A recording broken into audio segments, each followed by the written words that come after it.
Yeah. Whoa. Time for tea. Time for tea. One thing I noticed hmm,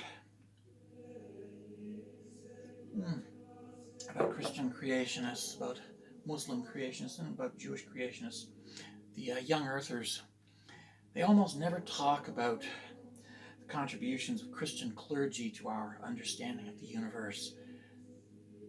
Men like Gregor Mendel. Gregor Mendel discovered genetics. He's called the father of genetics.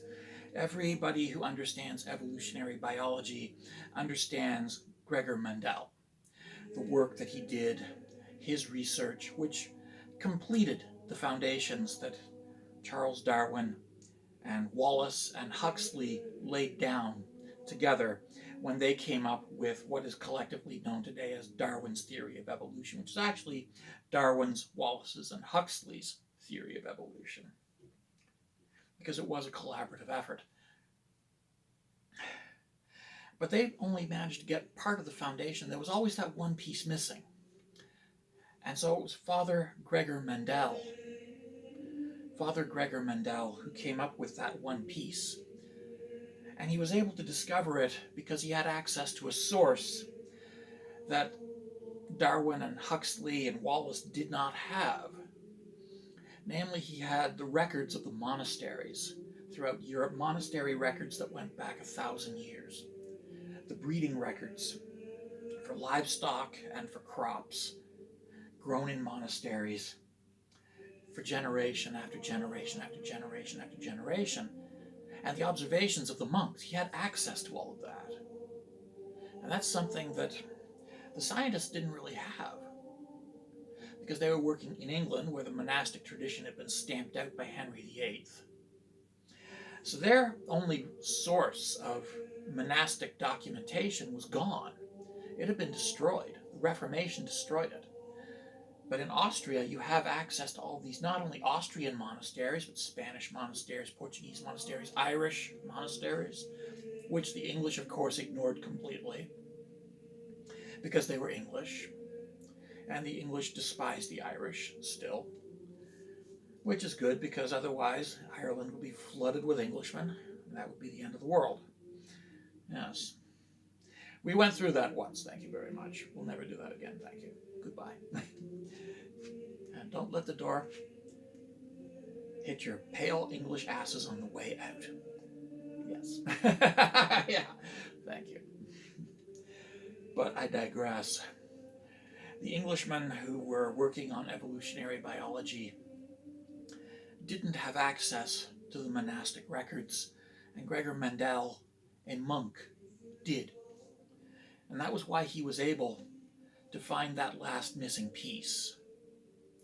And this is something that scientists recognize, but religious creationists, the American Christian fundamentalist movement's young earth creationists, will never acknowledge that Father Gregor Mendel, a monk, used church records to discover genetics.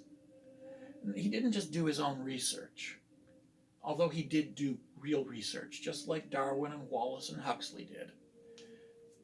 But he also went over the old records of all the monks who had grown peas before him and noted all the changes that they had documented over generations for hundreds of years. He went over the records of French monks who had documented grape growing and sheep growing. He went over the records of the Irish monks and the German monks and the Danish monks and the Spanish monks, the Italian monks, all of whom came from monasteries that were self-supporting communities that sold their surplus in order to pay for their projects. And these were working Christians who did more than just sit on their asses and collect money. They contributed to their community. They made life better. And part of this was, yes, they did primitive, proto-scientific research. And based on this, a real scientist was able to figure out genetics, because, yes, Mendel wasn't just a monk, he was a scientist. He was versed in the scientific method, he understood the scientific method, and he applied the scientific method. Just like Wallace, just like Huxley, just like Darwin, they all applied the scientific method. But he had access to one thing they didn't have. And this allowed him to discover the one thing that they were missing, that they couldn't quite wrap their heads around, because they had lost the monastic tradition. They were Protestants. They were supporters of Henry's heresies. They supported the burning down of the monasteries and the burning of all those records. Not directly, but tacitly, through their adherence to the Protestant ideology, which had destroyed all these records. And so they were unable to make the discoveries that Catholics were able to make. They were unable to make those discoveries. And the results speak for themselves. Mendel was able to make that last discovery, that last piece, fit, so that we would have a working theory of evolution with which we can now continue to build our understanding of biology. And this has been the case for decades, for centuries even, that the Church has always had scientists. Scientists who have pre-refuted the entire young Earth ideology.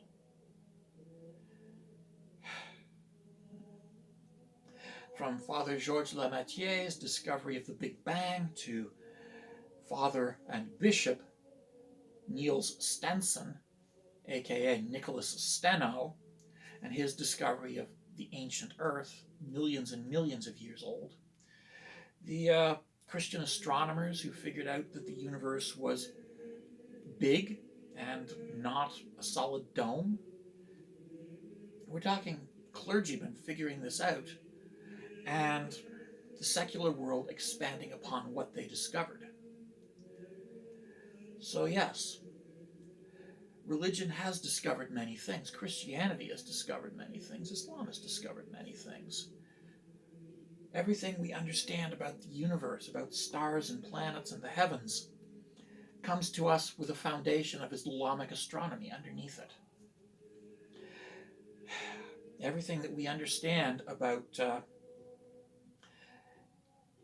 human medicine comes with an understanding of a Jewish foundation. Everything that we understand about biology and geology comes with an understanding derived from Christian sources.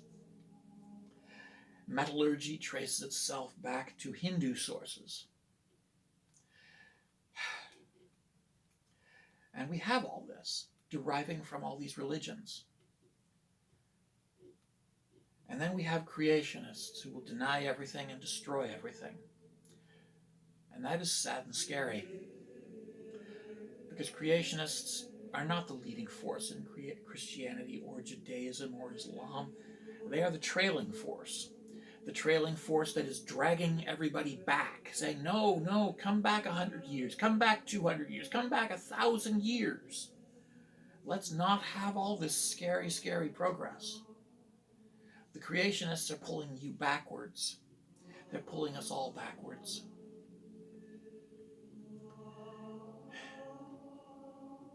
And yet we have Gregor Mendel, a monk. And the monks gave us this beautiful music.